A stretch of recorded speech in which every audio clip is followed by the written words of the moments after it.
everyone! Bem-vindos à aula de inglês de hoje. Este é um programa que faz parte do projeto Se Educa em Ação, que trará programas diários com aulas para o ensino médio. I am Lia. Do you remember me? Vocês lembram de mim? Eu sou a professora Lia e estou aqui hoje para retomar as reportagens. Quem esteve comigo aqui algumas semanas atrás vai se lembrar que nós falamos sobre elas. Hoje nós vamos falar sobre as reportagens e vamos falar um pouquinho sobre os falsos cognatos. Nossas expectativas de aprendizagem são identificar as características do gênero, o suporte em que ele circula, os sites de notícias, compreender a estrutura do gênero, estratégias de leitura, nós vimos na aula passada sobre o skimming e vamos retomar hoje, e as palavras cognatas e a novidade que são os falsos cognatos. Para poder relembrar sobre as reportagens, a reportagem é um gênero textual no qual se desenvolve extensamente um tema de interesse geral.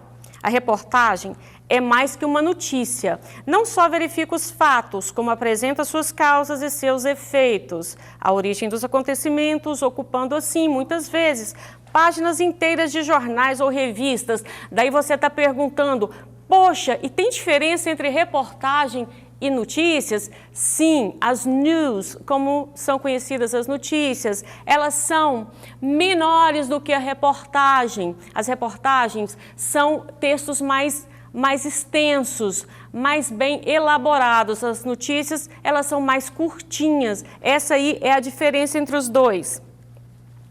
Nós temos como a estrutura das reportagens, a manchete, que compõe-se de frases curtas e objetivas.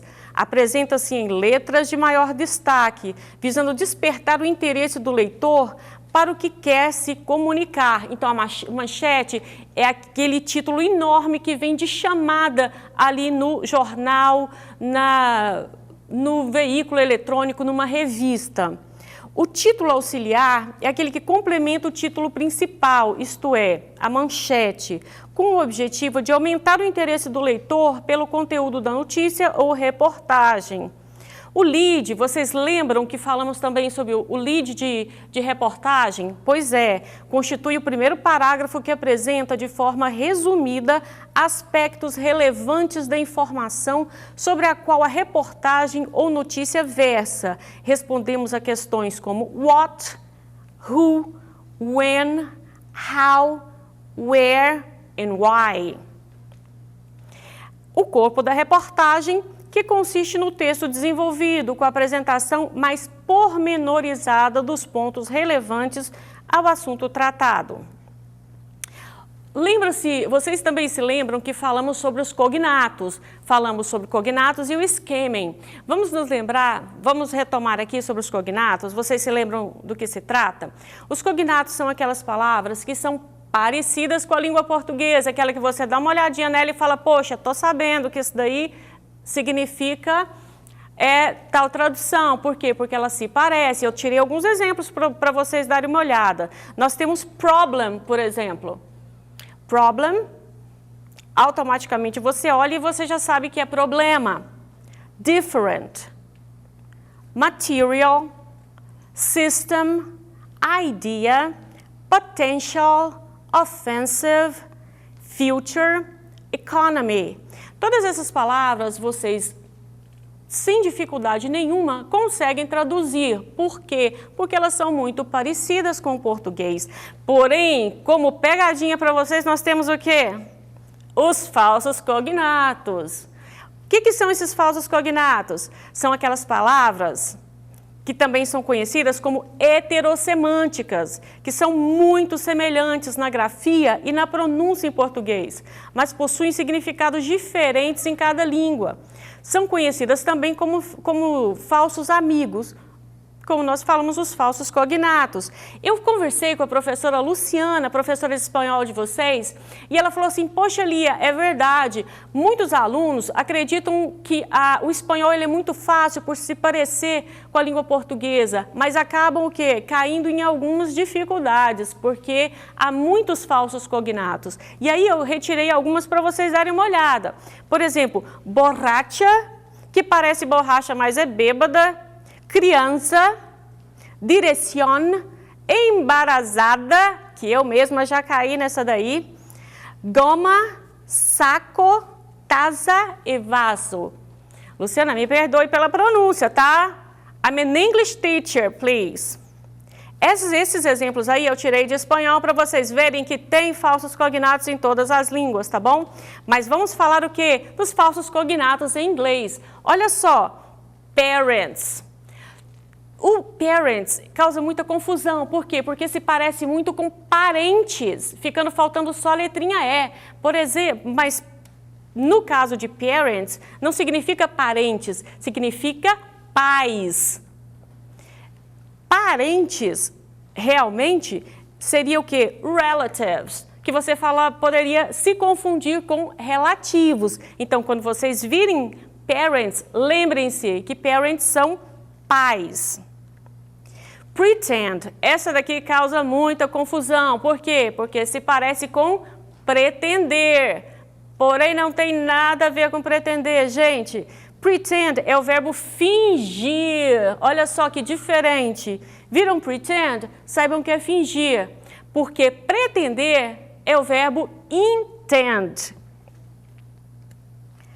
Prejudice. Prejudice também causa muita confusão. Por quê? Porque se parece com prejudicar, prejuízo. Mas não tem nada a ver com isso, gente. Prejudice nada mais é do que preconceito. Se você quiser dizer prejuízo, você vai ter que usar loss ou harm. Já para prejudicial, nós temos harmful or damaging. Prejudice, lembrem-se, preconceito.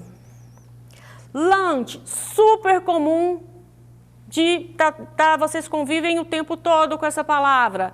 Parece o quê? Lanche, mas na verdade é almoço. Então, se você quiser falar lanche, sabe aquela refeiçãozinha rápida, vocês vão ter que usar snack, porque lunch é almoço. Push ou pull? Todas as portas de lojas de conveniências, hotéis, onde vocês vão encontrar. Se liguem nisso daí para vocês não passarem vergonha, tá ok? Push, parece o quê? Parece puxar. Mas, ao invés de puxar, é empurrar. Se você quiser puxar, vocês vão ter que usar pull. Viram push na porta, automaticamente pode empurrar, porque se puxar vai dar errado, tá ok?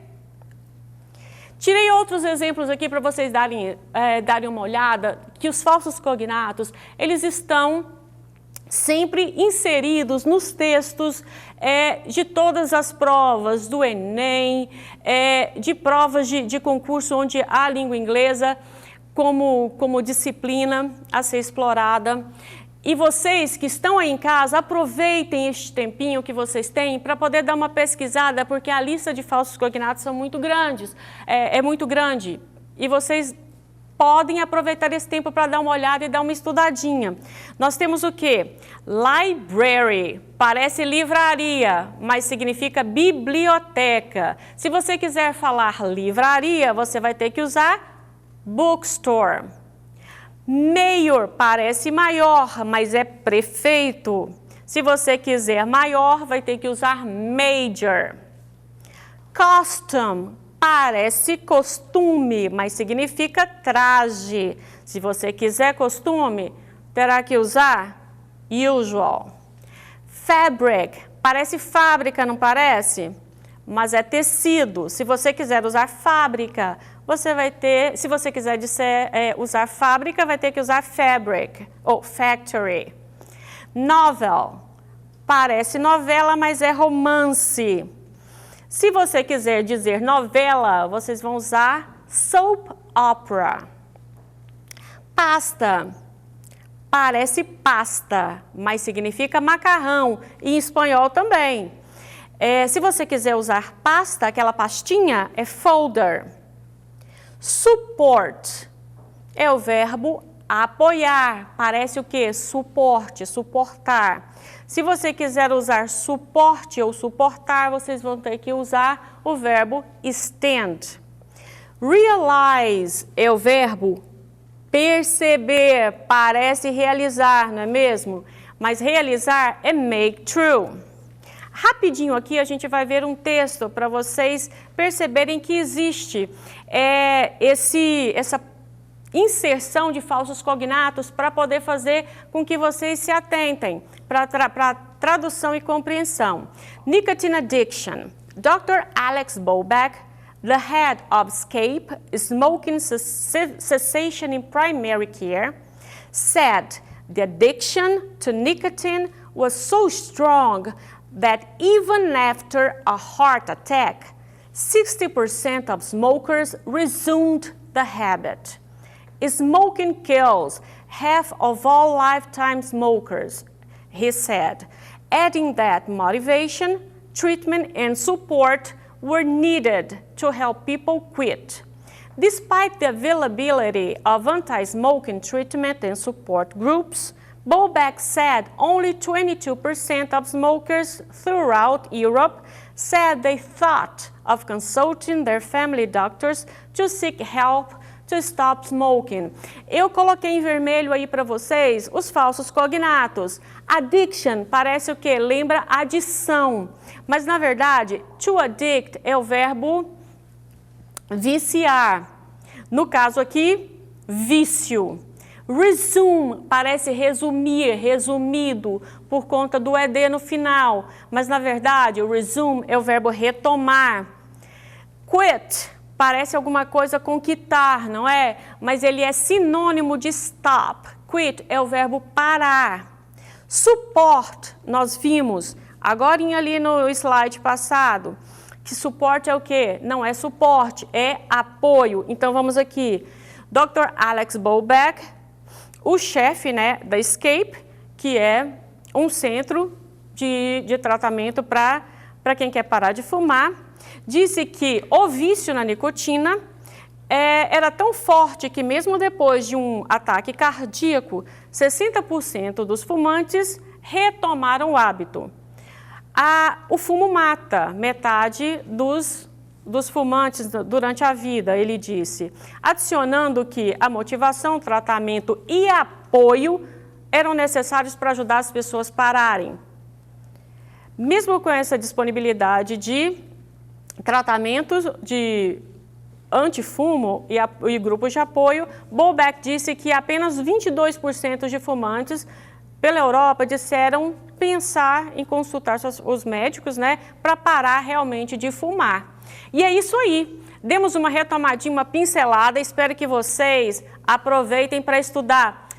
Kisses for you. Amanhã, Aninha com vocês. Ela vem mais velha amanhã, tá, gente? Ela fez aniversário. Happy birthday, Ana!